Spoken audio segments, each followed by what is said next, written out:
Mesdames et messieurs, bienvenue dans cette édition de 19h de Niata TV. Voici les titres. La Commission nationale d'organisation des assises nationales de la refondation a animé un point de presse pour évoquer les travaux des annières qui se sont déroulés partout au Mali. Le Palais de la Culture a servi de cadre à la cérémonie de sortie de promotion dénommée Yacouba Bakayogo de l'Association pour la formation islamique. Dakar va inaugurer un train express pour mettre fin aux embouteillages monstres.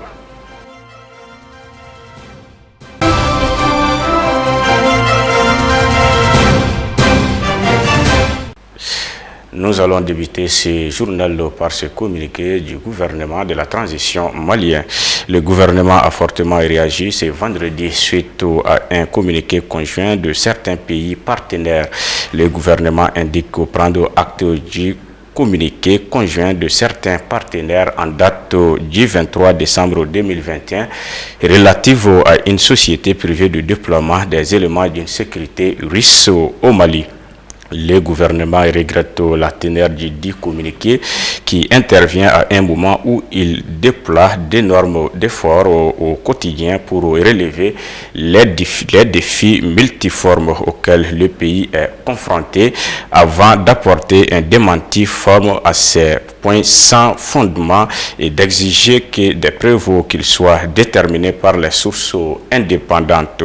Le gouvernement du Mali tient à préciser qu'au même titre que la mission européenne de formation des formateurs russes sont présents au Mali pour renforcer les capacités opérationnelles des forces de défense et de sécurité nationale.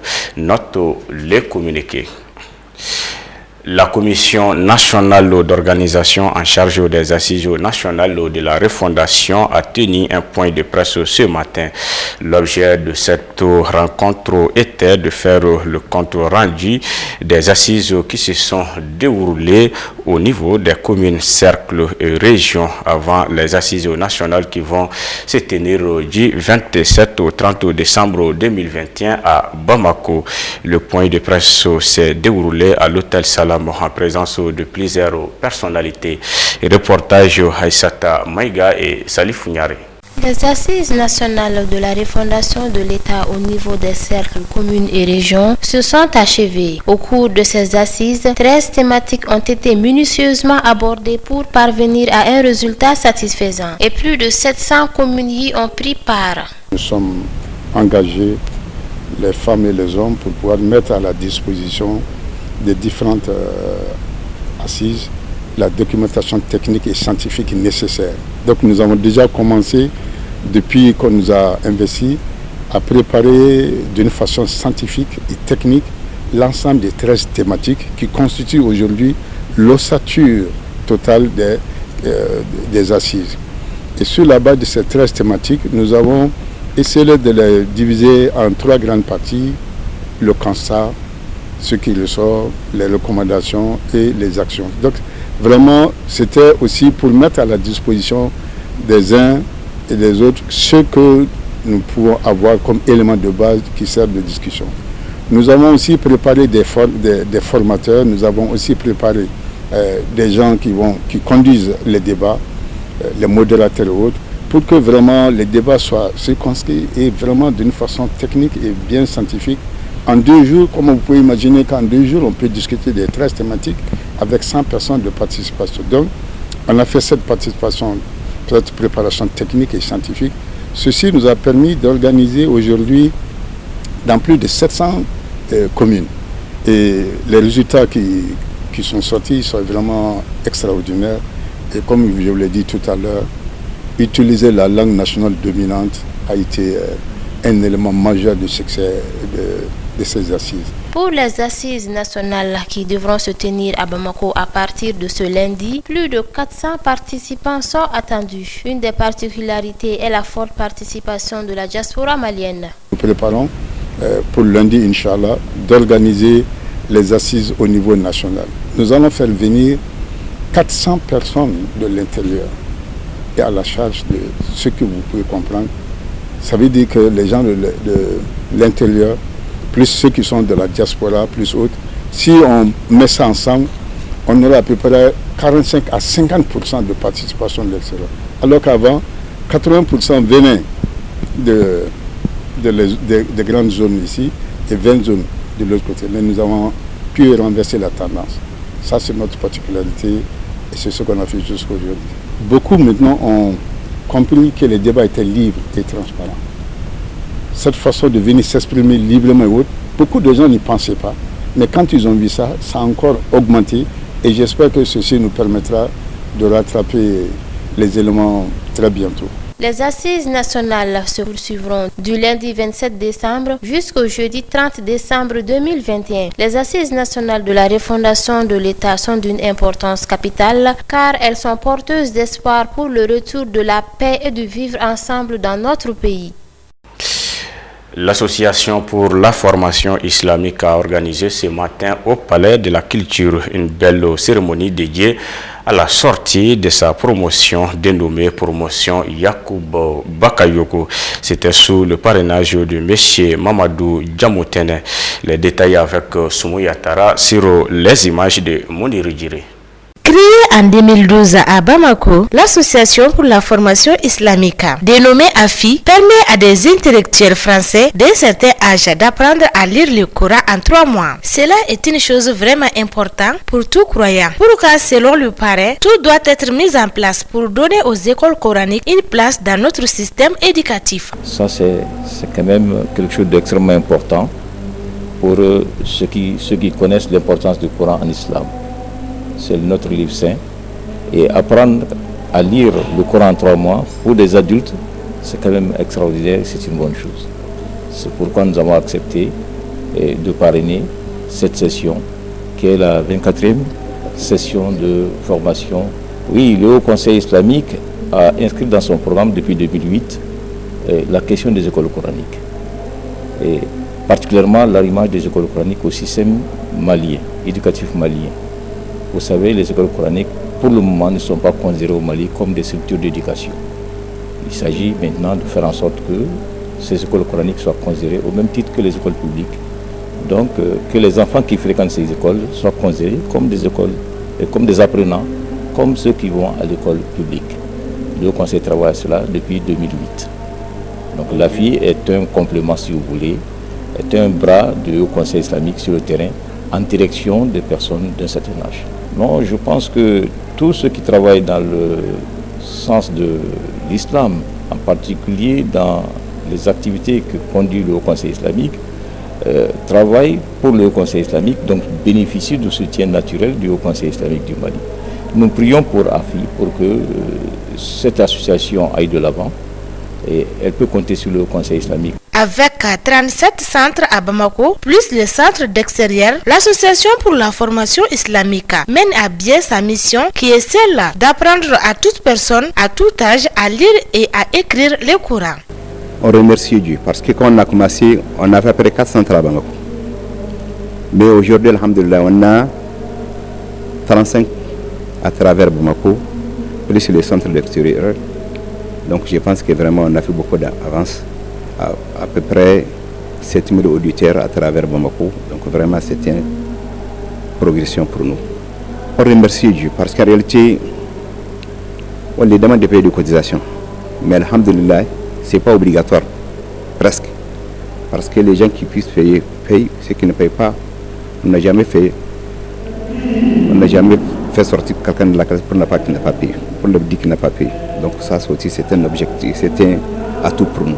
Afin de rendre une belle hommage à un de ses vaillants membres, cette 24e promotion a été dénommée Promotion Yacoub Bakayoko, qui était un croyant, un connaisseur qui a fait ses œuvres dans l'Association pour la formation islamique. Yacoub Bakayoko, c'était grande personne dans ces pays-là que les gens n'ont pas connu. Parce que on dit dans notre langage, le tonneau fait des bruits. Yacoub Bago, c'est un connaisseur du Coran, paix à son âme. Pour ne pas qu'il soit oublié dans ces pays-là, on a décidé de nommer les sortants de 24e session à son nom, pour ne pas qu'il soit oublié. Il nous a aidés, parce qu'à un moment donné, on a besoin de mobilisation. On l'a appelé pour faire des démonstrations devant nos auditeurs pour montrer que le Coran, c'est une grande chose. Et effectivement, ça fait partie des mobilisations qui nous a fait beaucoup des auditeurs. Les avantages de savoir lire et écrire le Coran sont immenses et cela doit être une priorité pour tout croyant. Il y a 10 niveaux. Niveau 1 d'abord, ça c'est l'identification des alphabets. Chaque niveau fait 3 mois. Donc après niveau 1, il y a niveau 2, niveau 3 jusqu'à niveau 5.